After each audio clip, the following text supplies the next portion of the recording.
All right. Yeah. Is the microphone on? Yeah. All right. It's just after 1 o'clock. Okay. Can I ask you? Can we put it on mute now, guys? Thank you for now. Call the meeting to order. Just after 1 p.m. on Tuesday, July 7th. I would like to acknowledge that we are on Treaty 1 territory and the traditional homeland of the Métis people. A reminder that this meeting is being video recorded and will be uploaded to our website in the next day or so.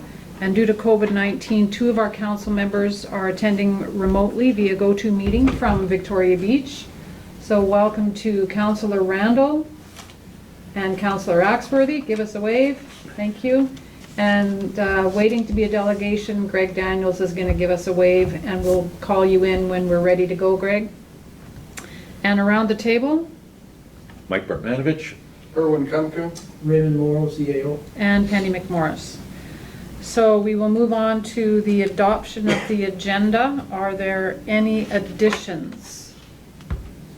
No for Steve, no for Graham.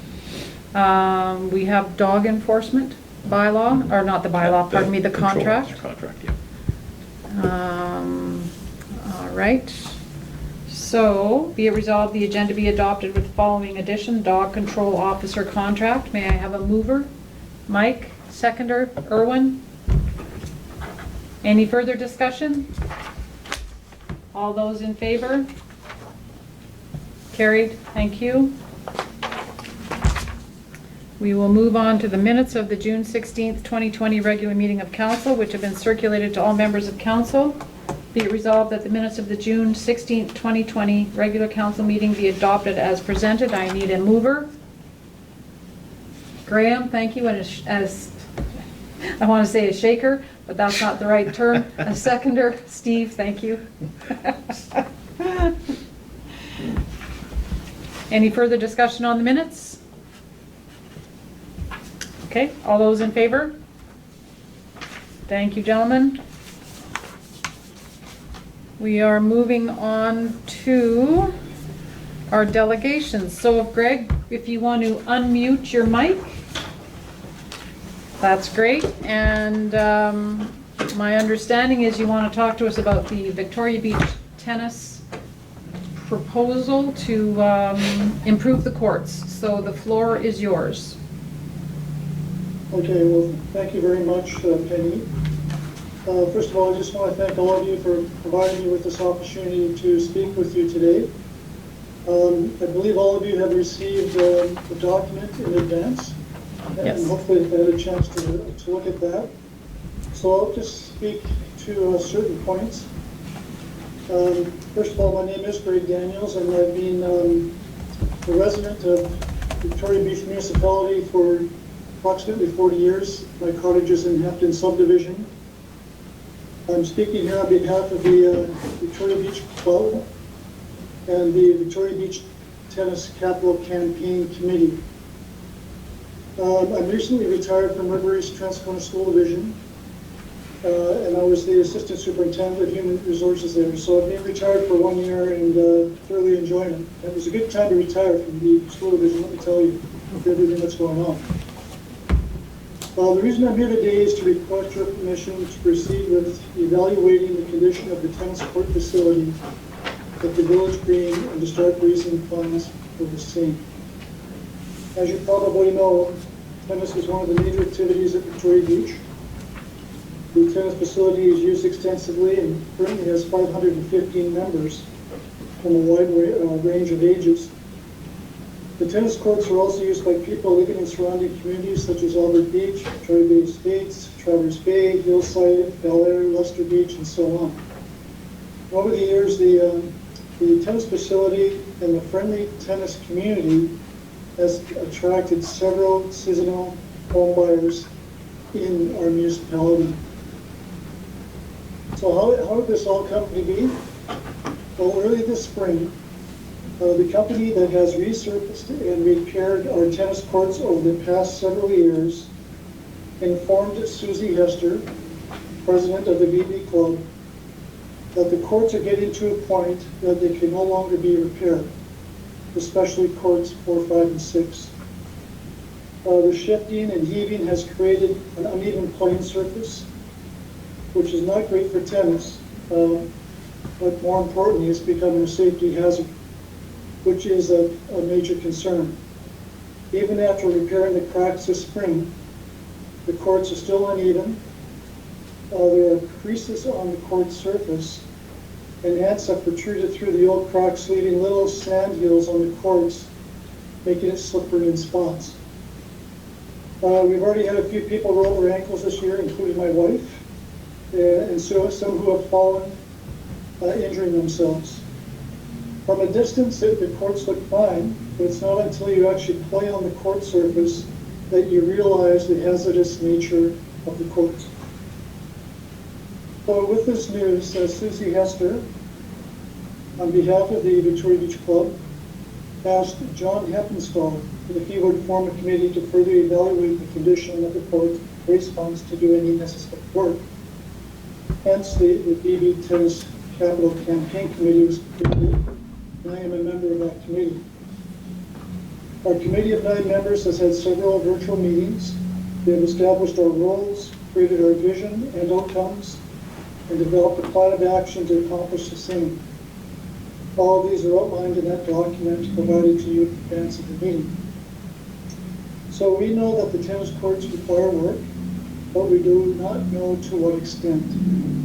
Therefore, there's a need to have the courts tested by professionals and start raising funds to pay for anticipated costs for proposed improvements down the road. The Victoria Beach Club has already committed up to $7,650 to our ad hoc committee to get started, whether it be marketing or getting professionals in.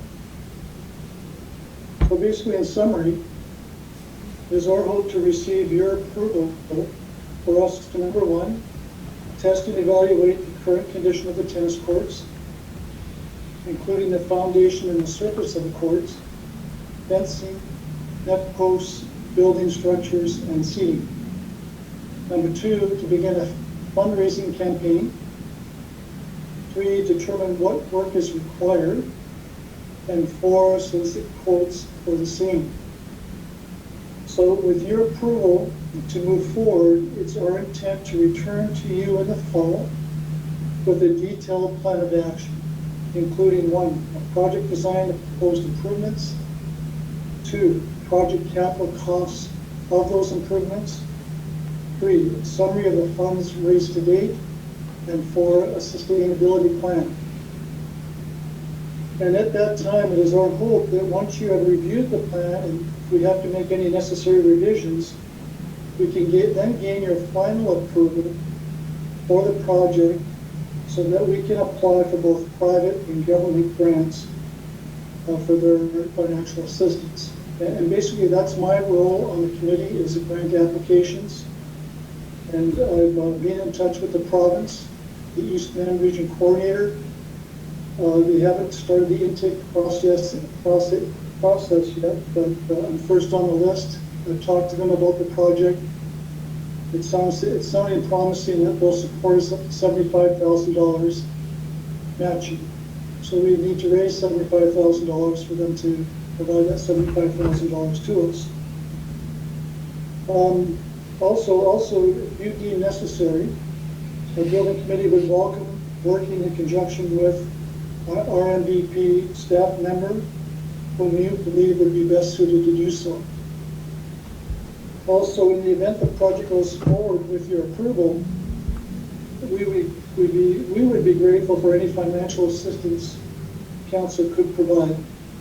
Again, their contribution would be matched by the province if we're successful in getting that building community assistance grant.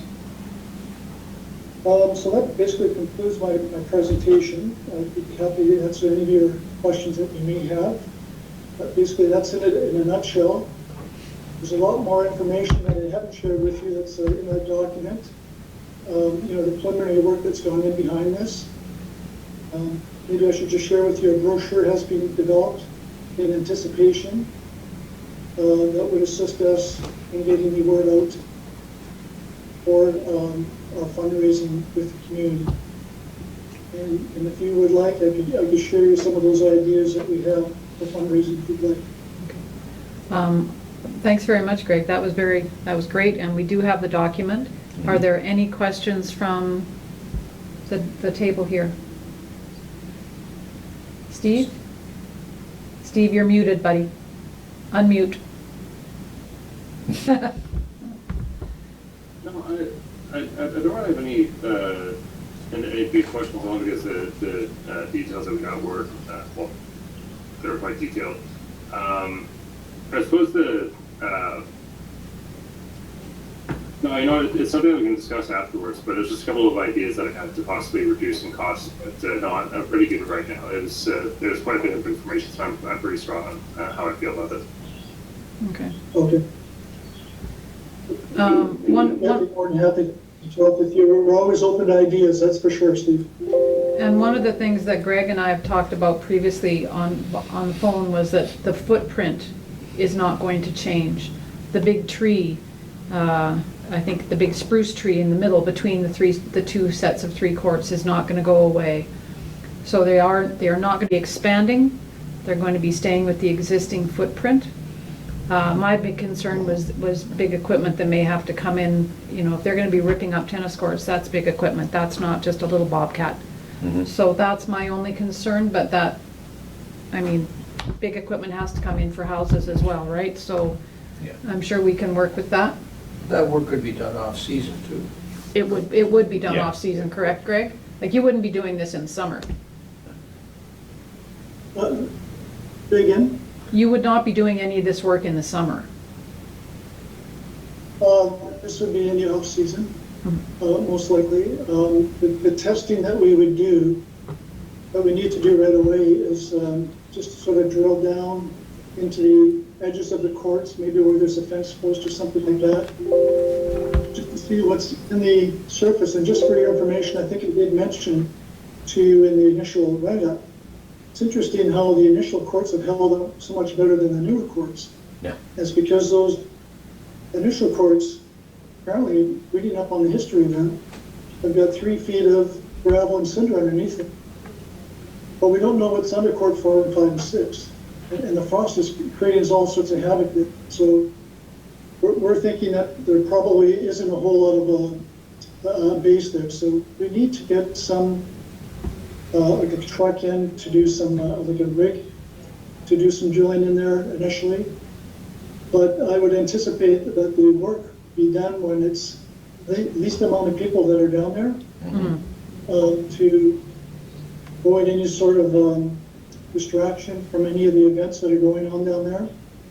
Also, to your earlier word, Penny, we want to keep things as the way they are as much as we can, as much as possible. It's going to be the exact same footprint.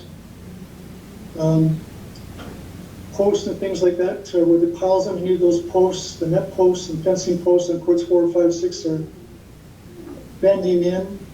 So the piles, the foundation under those piles isn't very good, so we know that those aren't going to last very much longer. But we do want to maintain the original structure, the tennis facility, the way it is, the kiosk.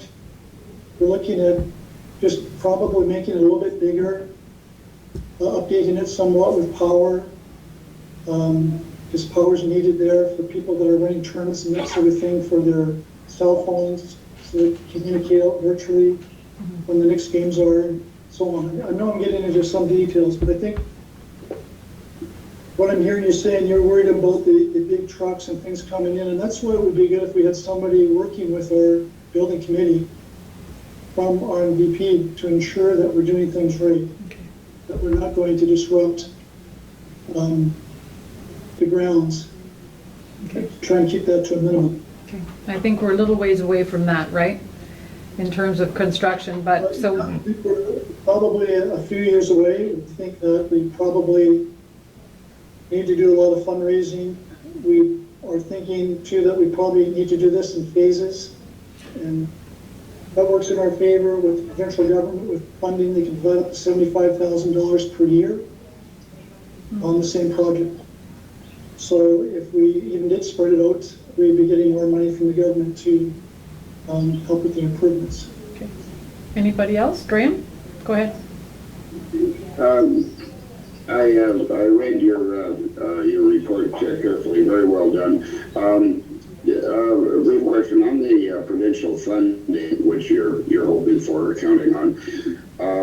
Our understanding is they won't fund anything retroactively, so it sounds as if you can't spend any money until you find out whether you're qualified for the provincial grant or not. Is that correct?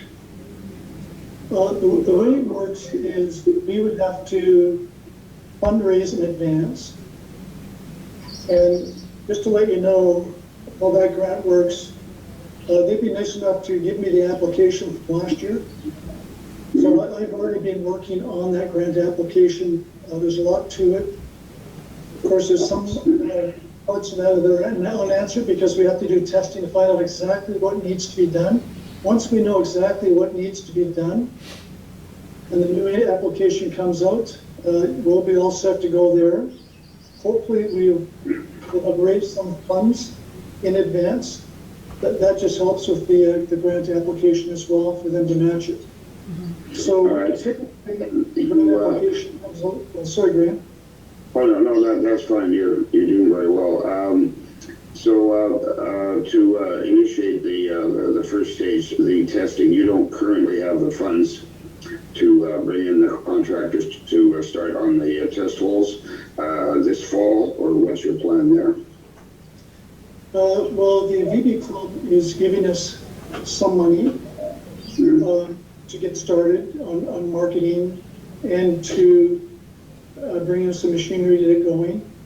We have some people that are on our building committee that work in the construction area. Brent Prusick, for example, he knows a lot of people out there.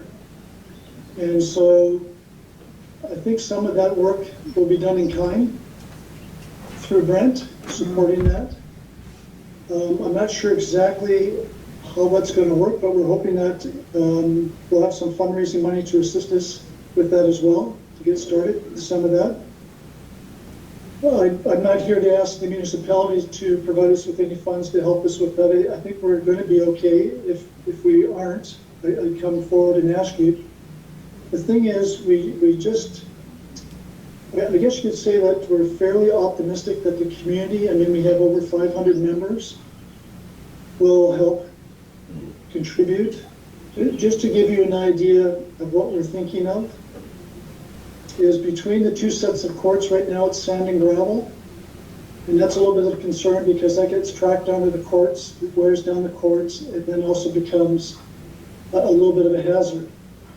We're looking at putting bricks in between the two sets of courts, raising it up because it's low and the water pools there, and selling those bricks for $250 per piece. And they would be personalized. So if somebody bought a brick for $250, the brick costs a few dollars, the engraving costs about $20, $30. I think we're looking at probably a profit of $200 per brick.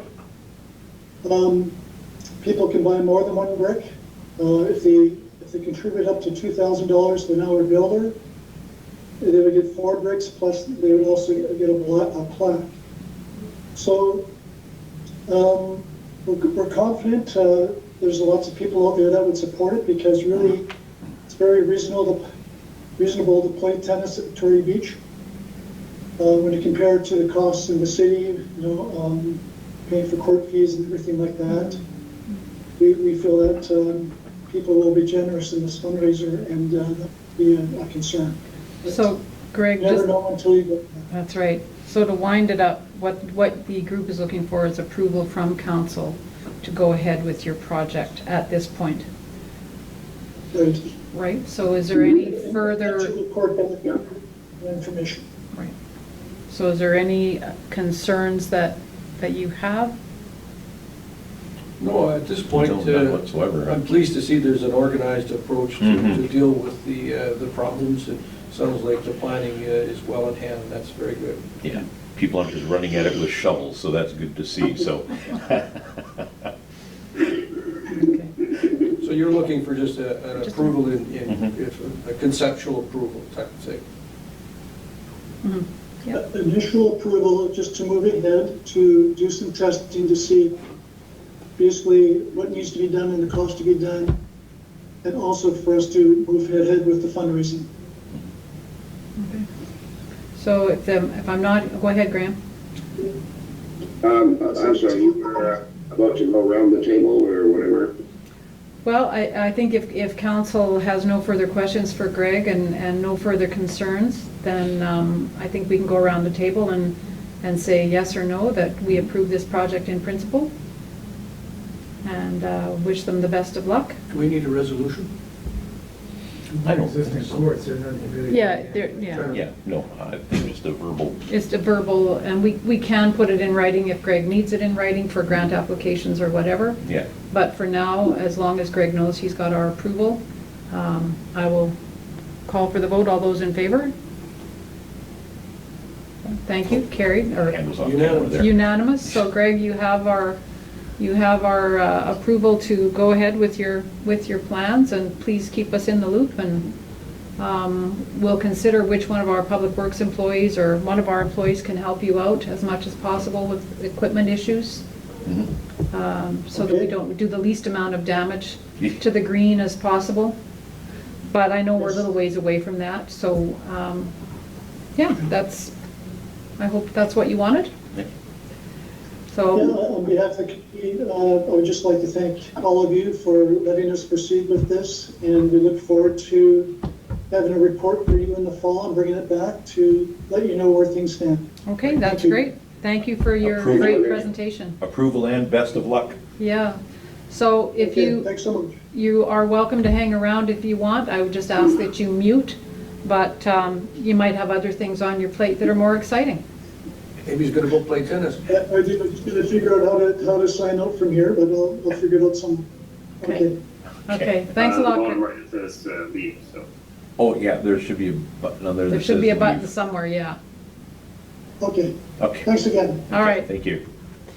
Okay, thank you very much, council. So we are moving on to accounts and finances. Be it resolved that the following list of accounts be approved for payment. Accounts payable checks 8487 to 8519 in the amount of $143,953.07. June 26th payroll in the amount of $51,083.37. And Visa in the amount of $2,946.62. May I have a mover? Irwin, and a seconder? I'm there. Mike, thank you. Irwin, discussion? As always, I've reviewed the list of accounts we would be paying for. There's a couple notable ones. One in the amount of $16,485 for the spring brushing. There was an item for $34,650 for the purchase of 1,500 yards of A-base gravel. And we made our second installment to the fire department for the virtual training program in the amount of $6,700. And lastly, the Albert Beach Municipal Road dike improvements were made in the amount of $38,578. All very important. They're projects. It's nice to see that they're being And just a note to Public Works, speaking to the gravel, the work that's been done on the roads in the municipality, the good work that's been done on the roads in the municipality has not gone unnoticed. I get compliments Oh, good. from people from all over the RM over the condition of the roads this year. So kudos to the Public Works folks and to our gravel contractors. Yeah, okay, awesome. All right, any further discussion on accounts and finances? No? Graham, could I ask you to mute if you don't mind? Your papers are... Oh, I'm sorry, There you go. As he keeps... He keeps talking. Oh, you have to love these go-to meetings. Thanks, Graham. All right, all those in favor of the accounts and finances? Great, carried, thank you. Thanks, Irwin.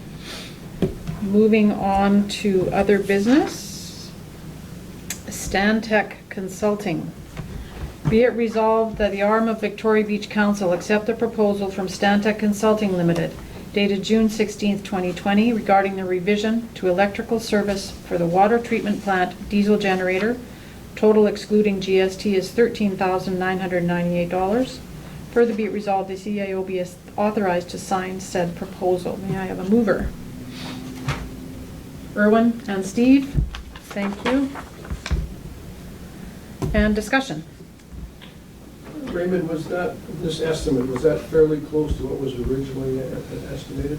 Well, actually, this is supplementary to the previous proposal. This is because we're going to, the intention is to build a new outbuilding where the old building is situated above the well, Right.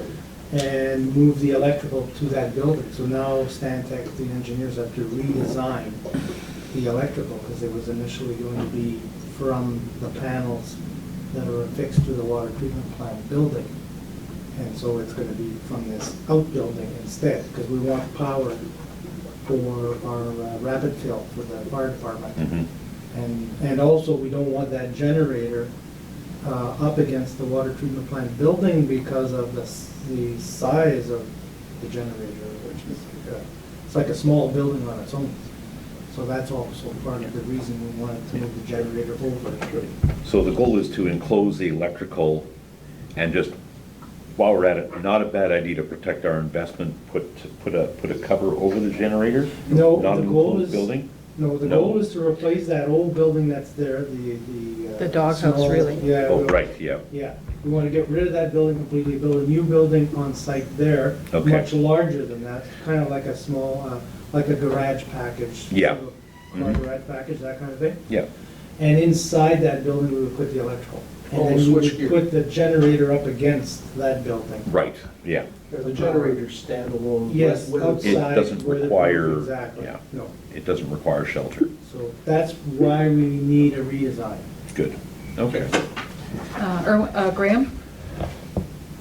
Yeah, thank you, Raymond. Looking through Stantec's document, does this give us the details so that we can get firm quotes on this garage/shed?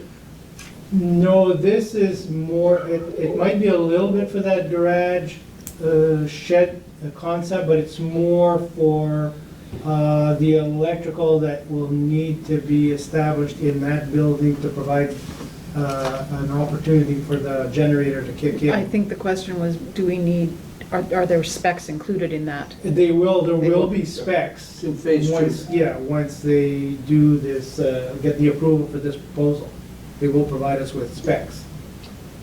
Yeah, because we got to boil it down to a building that we can get quotes on. Yeah, And, how many thousands of dollars worth of engineering do we need to build a shed? It's not the shed, it's Yeah, the it's the electrical. This is mostly the electrical and the hookups, so yeah, I all appreciate that. Yeah, Thank you. yeah. Okay. Any other questions on this? No, it's a good question. All those in favor? Carried, thank you. Moving on to the VB Store electric door operator. Quotes, be it resolved, the RM of Victoria Beach Council accept the quote from for the installation of an automatic door operator at the Victoria Beach store for a total cost of blank, excluding applicable taxes. So I will fill this in and ask for a mover and a seconder when we've decided which of Graham's quotes, thank you for doing that, Graham, we are agreeable to go with. So Graham, do you want to speak to the quotes at all? Please turn your mic on again. There you go.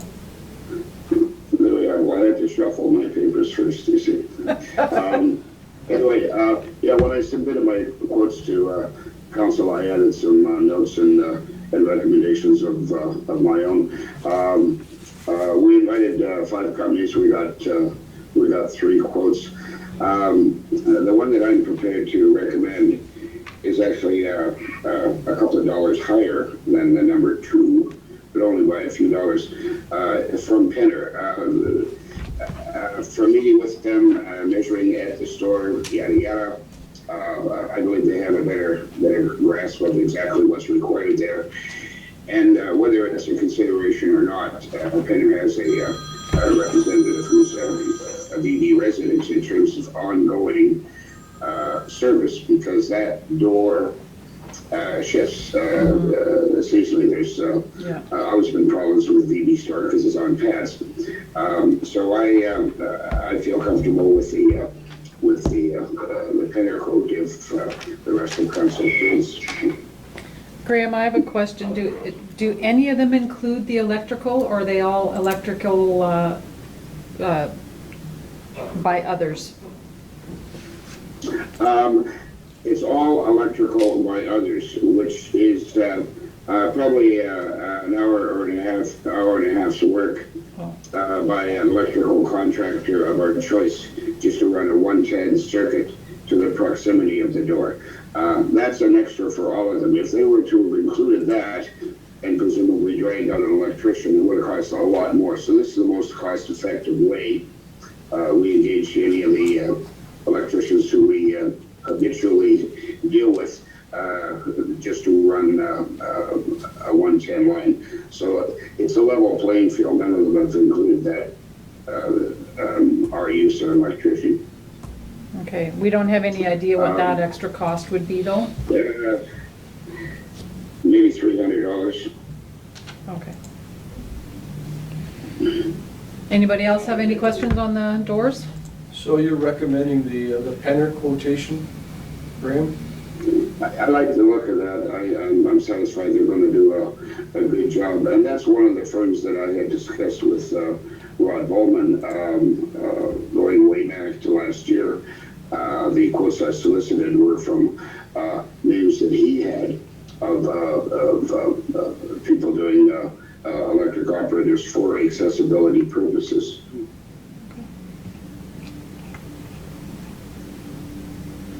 Okay, any other discussion? Steve?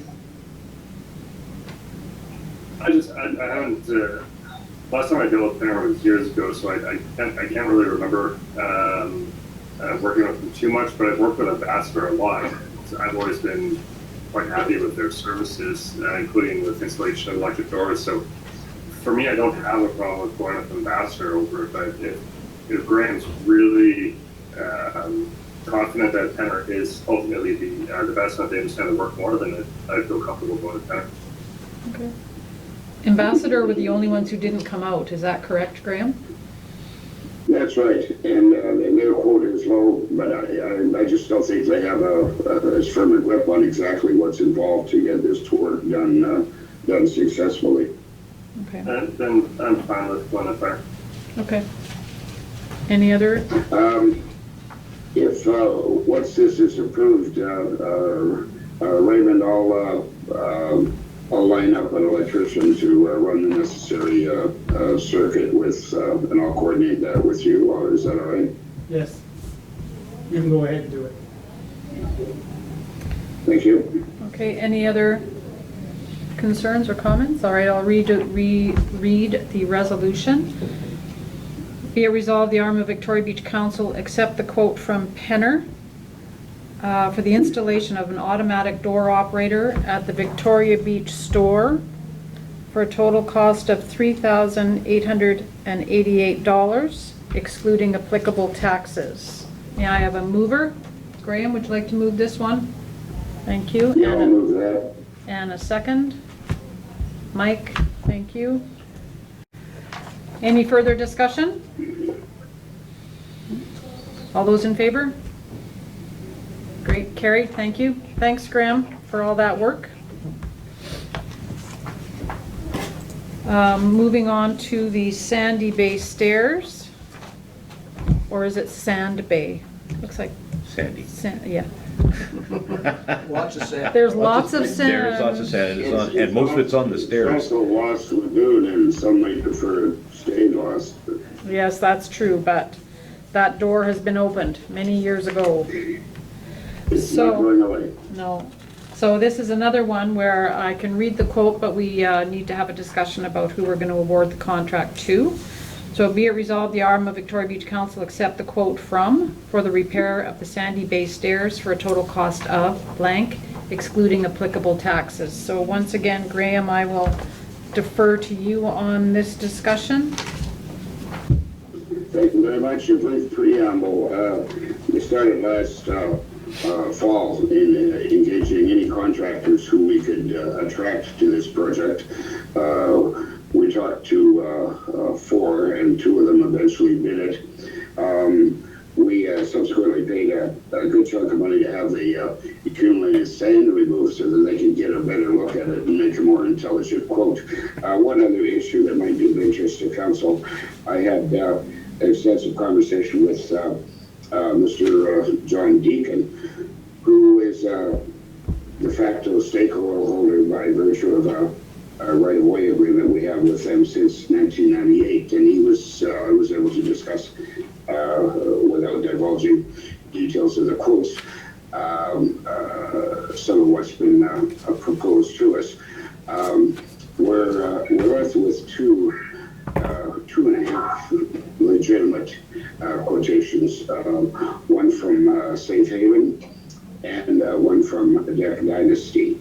They've taken slightly differing approaches to how to perform the work. If you've read the quotes, you can see that Deck Dynasty is dealing with the handrails and the post and the top rail, and Safe Haven's predicates his on building a new deck on top of the existing. Everybody who we've talked to on these sandy bay steps keeps coming back again and again that they sooner or later are going to have to be raised higher. One final remark, please. As some of you know, these quotes are based on repairing, renovating, patching it up. The work proposed here is remedial work. It's not going to relieve the need to replace these things altogether sooner or later. But that, including the engineering, could very well exceed $50,000. We don't have that to spend this year, but I really think that we need to be seen doing something this year. So we're dealing with 2 quotes in the $8,000 range, and then another offer of about $3,500 for a Band-Aid patch-up. I think the choice is between the 2 quotes in the $8,000 range. Mike, you and I had chatted about this, so I would welcome comments from other council members now that you've had a chance to look at the quotes, look at the offers. Who's got what to say? Mike? Thanks, Graham. They're both good contractors. They're certainly well versed in working with the steepness of our beach accesses. This one could just come down to dollars. I'm not 100% sold on the deck at the top at this time. I think it would end up being covered in sand in no time. As Graham had said, the steps have been cleaned already by Blue Water. They did a great job. Those steps are in sand again already. Oh, yeah, it's instant. Yeah. So the fix, and I mean it may be that the best solution for now is the fix, solidify the structure, and maybe have a contractor who for on a more cost-effective basis does regular maintenance on those steps. I'm told that years ago they used to hire someone to take the sand away from either side of the stairs, like to move the sand from the dunes, but it's now higher and higher. Yeah, and the higher. dunes are higher than the steps now. Yeah. If I could just interject a few more remarks. Raymond, as you know, I'm expecting to hear from Blue Water. If I don't hear from them this week, I'll track them down to perhaps have them come back 2 or 3 times during the course of the summer to remove the sand. It's a continuing and ongoing issue. Whatever proposal I can come up with from them, I'll submit to council whether you like the price or not. But there is some merit to doing it several times during the course of the year rather than waiting for it to pile up then because of a major undertaking. Anyway, I had asked for other members of council to contribute, so I'll shut up and wait for you to do that. Graham, can you provide some clarification on the safe haven? One price is $7,900, and there's a secondary price of $3,500. Is that pretty much the $3,500 sort of a Band-Aid solution at this point? That's the half. That's right. The 7,900 is to do proper, reasonable interim repairs. The 3,500 is Band-Aid, and Safe Haven indicated that they didn't really think that was a good value for the money. The suggestion's been made that any money that we spend on those steps short of replacing them, any interim expenses to repair, patch up, make them better, safer, is a waste of money. It does buy us Which some time. It buys us some I don't totally agree with you. You can say that anybody that we spend on stairs is a waste because it's going to have to be done again sooner or later anyway. But there's a continuing and ongoing maintenance associated with our steps, with our stairs. We had $25,000 in the budget for this particular deal, so this leaves quite a bit on the table. But there's very likely going to be some other stair expenses this year. And if we're just dying to spend what's in the budget, which we don't have to, by the way, perhaps we should get started with the engineer looking towards a complete, proper, full replacement, which would build them higher and all the things that all the second guessers have shared with us. But before us right now is the two quotes. So I'm interested who might have what preferences. Steve, what do you have to comment? My preference would probably be the Beck Dynasty quote, just based on the same thing that Erwin was saying, which is, I think it was Erwin saying that I don't really see the advantage of putting the bank on that. Yeah, I mean, they're virtually exactly the same. That's really the only big difference I can tell, and it's going to cost a lot more than what we have in the budget to fix the problem permanently. Then at the very least, we're doing something that's going to make that area a little bit safer. So I'm fine with one of the background. Okay. All right. For what it's worth, I'll throw my hat in Dynasty's ring. Okay. All right, Erwin and Mike, you're all fine? You're okay with that? I'm good with that, yep. Okay. All right. I believe we have a decision. So, be it resolved that the RM of Victoria Beach Council accept the quote from Deck Dynasty for the repair of the Sandy Bay stairs for a total cost of $7,518, excluding applicable taxes. 7160. Sorry? 7160. 7160. What was I looking at? You were including the tax. The GST. All right. My apologies. So be it resolved the RM of 7160. Yeah. Be it resolved, the RM of Victoria Beach Council accept the quote from Deck Dynasty for the repair of the Sandy Bay stairs, total cost $71.60, excluding applicable taxes. May I have a mover? You got it. Graham and Steve, do you want to, I saw your hand go up. Second that one, thank you. Any further discussion? All those in favor? Oh. Carried. Thank you. Yeah, it's long overdue that we do something with those stairs, and I know it's only a fix, but the cost of repairing them or replacing them is going to be quite significant. So this is a good start. Well, and there's other things to consider when we do replace them permanently, because, I mean, with erosion control and everything Yeah. else, it's a lot more than just building a simple deck, so. Right. Ladder. Yeah, you're right. Maybe a tunnel would work. Well, I'm thinking sand ladder. Well, Yeah. going forward with the complete replacement proposal, which will probably be an item on next year's budget and maybe the year following that, at least we can take advantage of hindsight. There's no end of experts on how we should have done them. So that's fun. We'll drag all these people in and pick their brains and give it a best shot. But the next step will probably be to engage an engineer. yeah, Okay, thanks again for all your work on that, Graham. Moving on to a discussion on future council meeting location. I asked for this to be on the agenda because someone asked me if we would be moving our meetings to the beach anytime soon, and I just don't feel comfortable doing that for a variety of reasons. One, the social scene can only accommodate 25 people, I believe. The community center, to my knowledge, is not open for events yet. Saturday breakfast. They have breakfast, but they don't have other events, to my knowledge. The other part for me is the filming. Council would have to be 6 feet apart. Anyone in the room would have to be 6 feet apart. How could we possibly film it adequately? There wouldn't be a proper bandwidth. I'll come back to you, Steve. I don't think there's a proper bandwidth for us to use GoToMeeting down there. I'm not sure. No, Steve's saying no.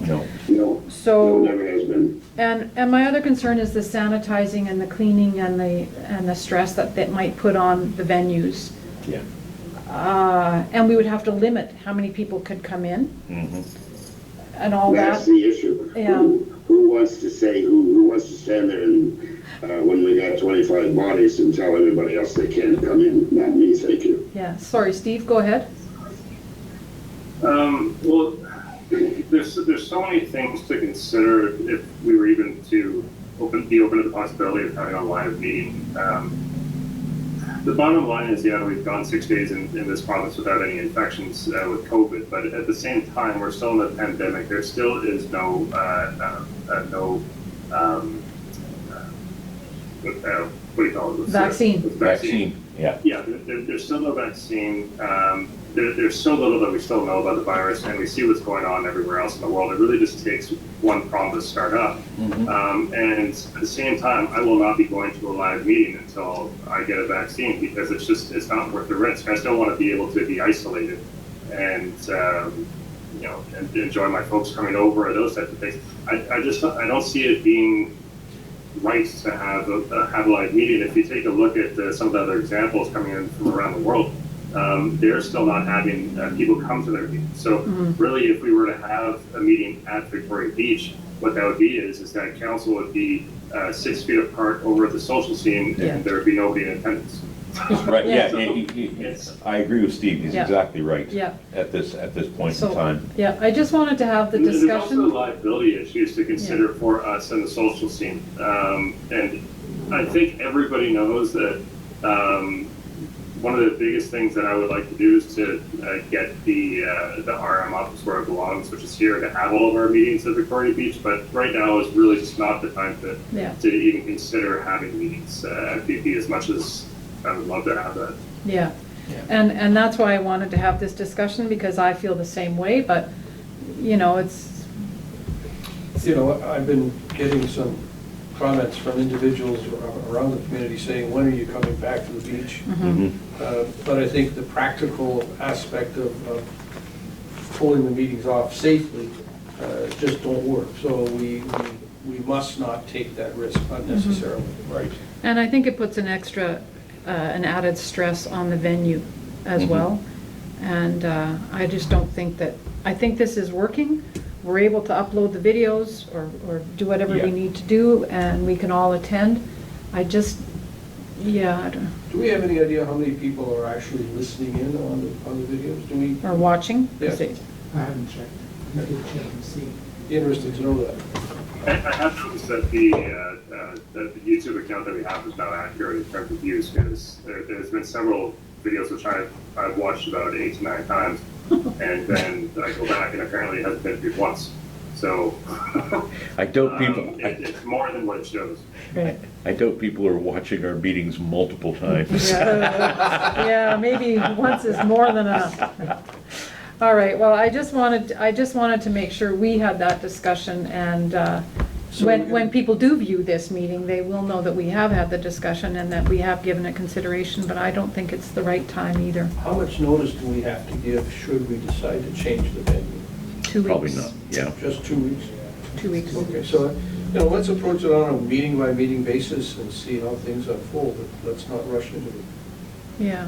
you know, we also promised the community coffee with council. Well, we haven't been able to do that this No, year well, either, that's, but well, unfortunately, that is Yeah. completely out of the question at Yeah. this time, which is So- unfortunate. I think just, yeah. Anything else on this topic?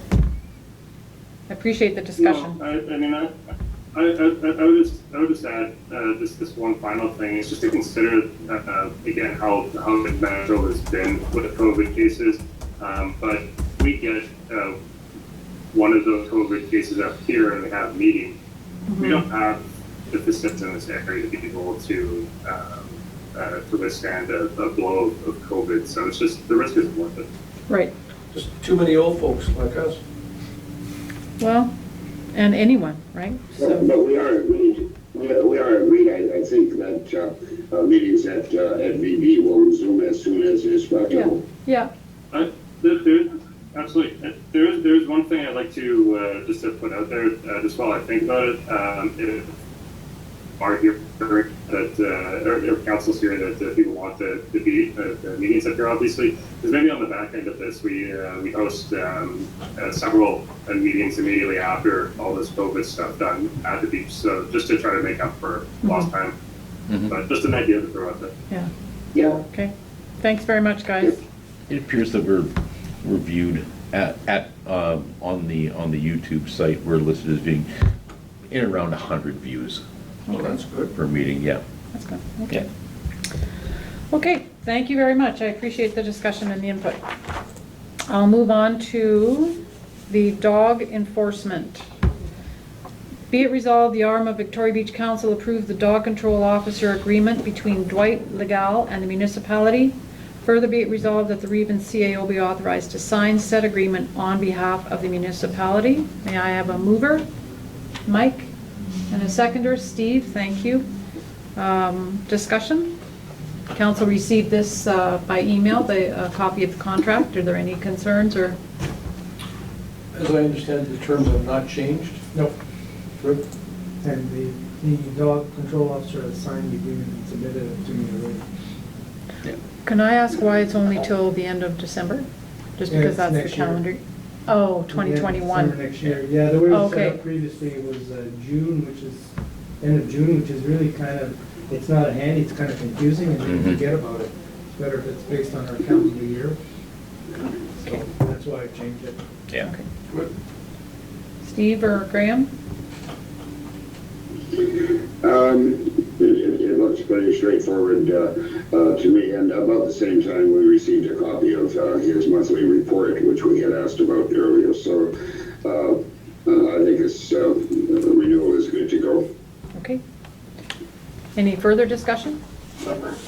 All those in favor? Carried. Thank you very much. Holy cow, moving along. Moving on to correspondence. Anybody have anything they want to discuss in correspondence? Graham? Briefly, I'll try. Two items of correspondence. One goes back about a month or so, concerns Wallace Beach. I'll be submitting some numbers and some ideas for some signage at Wanasing to Raymond, and copies of the rest of council that involves spending a few $100s. A second more recent piece of correspondence from a seasonal resident who happens to be sitting across from you at Elwood Beach, where there's a perceived need to upgrade the warning sign that cautions people about dogs. I've similarly gotten pricing and detailing, so Erwin, you might want to speak to that. The cost of the sign, as you know, came to about $125, but you might want to speak to the need for it. In the last 2 years, we've seen what impact the new Alexander parking lot on Pitt Road has had on beach traffic. There's an existing sign there that's about 12 by 16, and it has numerous restrictions. Unfortunately, you drive, probably you walk by it and don't pay attention. I think it's an education matter where we've seen a significant increase in the number of dogs on the beach. Some people seem to think that they can, take dogs. Some people are, at least they're keeping them on leashes, but there's lots of dogs running loose. And that's frightening for some, especially young children. So I think it's an education. It's pretty hard to enforce and call in the dog catcher, unless I think we need to make a better effort to educate people, and the small sign that's there now just doesn't do it. And the problem is there, not just for the more established beaches like Albert Beach and such, and the established accesses, but we have accesses to a number of beaches just along 504, the David Path. There's the path to the Sand Cliffs beaches there, where there is no signage, and they say that ignorance is no excuse, but I agree completely with Erwin. We have to inform and ensure that people understand that that dogs are not allowed on any beach in the RM, specifically between June and Labor Day, from 10 a.m. to 8 p.m. and that's it. I'm a dog owner.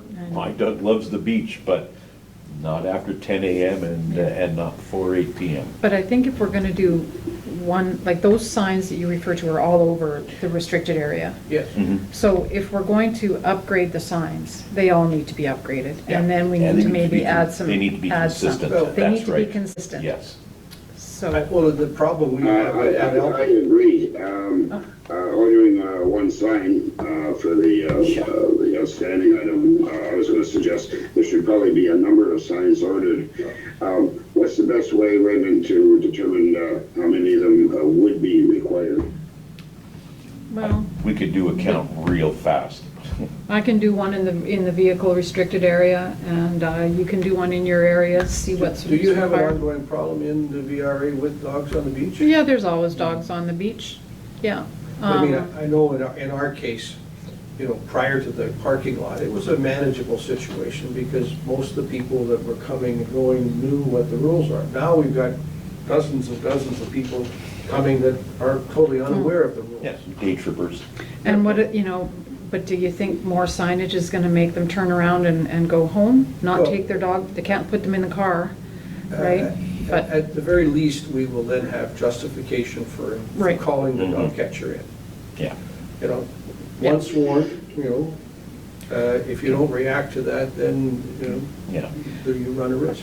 and the sign that you took the picture of does have different restrictions on it. Oh, So yeah. it's a whole new sign. It that- is. It's a whole new sign. And we should look at Well, international It somehow. looks exactly the same, it's just bigger, and as Erwin's photos show, the existing one is so small as to be insignificant. People don't notice it. So, I mean, signage that people are likely to notice and can't ignore, and then enforcement comes down the path. As far as Wanasing, it has a great big sign when you enter the beach with all the no, you can't do this, you can't do that.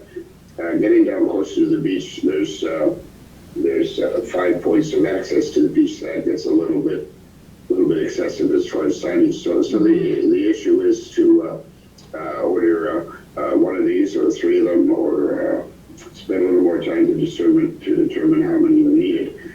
Back to Wanasing for one moment, please, and then I'll wrap up. One of the items on the shopping list for Wanasing, Raymond, was a few more 20K speed signs. You mentioned last month, that Public Works had a whole bunch of them. Are there 3 or 4 of them that could be available for Wanasing? I'll have to check, because I don't know what they have in stock. We did purchase a bunch of them, but I don't know if they've been all used and installed. So 3 or 4. Well, I'll get you my little list of what I'd like to see happen here, and then we'll work out the details in due course. As far as I have no problem as far as Albert Beach, because of the one outstanding sign, which is obviously inadequate. I have no problem ordering that one sign for now. and we can think about where else we might want to place it. Well, I think we need to review the sign and see what needs to stay, what needs to go Absolutely, before yeah. we just order one sign, and I think we But- need to But order, in defense of Albert Beach, we've got an ongoing, Oh, much more serious problem. okay, with council's Which permission, I'll commit $160, that's just a $20 expense so I can get a proper proof to submit to everyone, and then we can see where we want to go through from there. We get our signs made by yeah, one of the big companies in Winnipeg, so I'm not sure, they're a metal sign. yeah, they're not, Like the they're ones core that we plastic. have up there, we designed them and they have the prototype, they have the mock-up. So it just depends what council wants to do with them.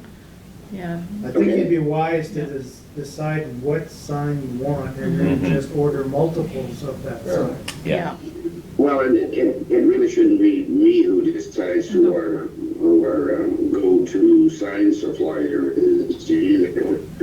That's above my paid rate. Raymond, I'll send you an enlarged photo of the sign in question, and then you can get the proof or circulate it for comments as you see fit. So is the idea to take the existing text and simply make it bigger? well, or No, improve it, I think. I think it's gotta be improved. Yeah, It we need to has to be. emphasize certain things. Yes, yeah. And you may want to use more symbols than, Yeah, Uh-huh. with lines across. yeah, Yeah, International All we've looked at so far is making it bigger. There are ways that it could be improved. you think if we're gonna make them I'll better. I'll send you something, Raymond, and then we can decide where we go from there. And as a separate issue, I'll send you my little wish list for Wanison. Okay, Very good. great, thank you. Steve? I just put like kind of one thing, which is that you can put all the signs up that you want, but a dog owner is going to take the dog wherever they want because they want to give the dog some ability to run off leash or get into the water. If we and I know that we had this conversation previously, but if we had just this like one area for a dog run, then you're going to be able to redirect a lot of that traffic because rather than going to a beach where dog owners might be they're going to be breaking the bylaws, but they might be getting hassled by other residents, they'll gladly take their dogs over to a dog run. So I think that it would be a much more effective thing. You can still go forward with the signage, but a dog run overall is going to have a much larger impact and you can put the largest sign you want. The dog owner is still going to take their dog out. My own, I don't necessarily disagree, but I'm sorry, Penny, go ahead, please. the problem with a designated dog run or a designated dog beach is we live on a peninsula and not everybody is going to access a beach in the restricted area or in Mike's Right. area or in Albert Beach so I think you would almost need a dog beach in each area, which means dog debris in Yes. each area. And I think what we have now tends to work. It just needs more education perhaps, but we There- have, Yeah, there's definitely merit, Steve, but as Penny said, it's the logistics. I mean, what's the best location for it? Then we're gonna have the NIMBY problem. And, a lot of things that we would have to consider. It just certainly does have merit. I believe that there should be a place, not necessarily a beach, but there should be a place somewhere in the RM where dogs can go off leash. Because it's tough to have a big dog that you cannot let run because of the leash and tether bylaws. So. Take them down to There's some spot that we can think of, but I'm not saying that we need to go for it immediately. Yeah. No, We should absolutely. Consider it. Yeah. Yeah. As you said, there are, you need to consider an open one, but it would negate a lot of the problems that we're having. Mhm. Graham? Well, I mean, we have a responsibility to make sure that our residents are informed, and inadequate or insufficient signage doesn't do that job. So we maybe do a little better job making sure that people are informed. Signage is one method. Then it becomes an enforcement issue. Yeah. So, educate first, then enforce second. Educate, then enforce. okay, so you'll go back and forth you'll send your proofs, your ideas to Raymond. Graham? Yes, I will. And I Okay, won't spend any money. good. Yeah, anyway. Okay, thank you very much. I'll throw you a couple of ideas as well. Any other correspondence? Steve, anything? No? Erwin, Mike? I'm good. Yeah, I don't have much either. Nothing, actually.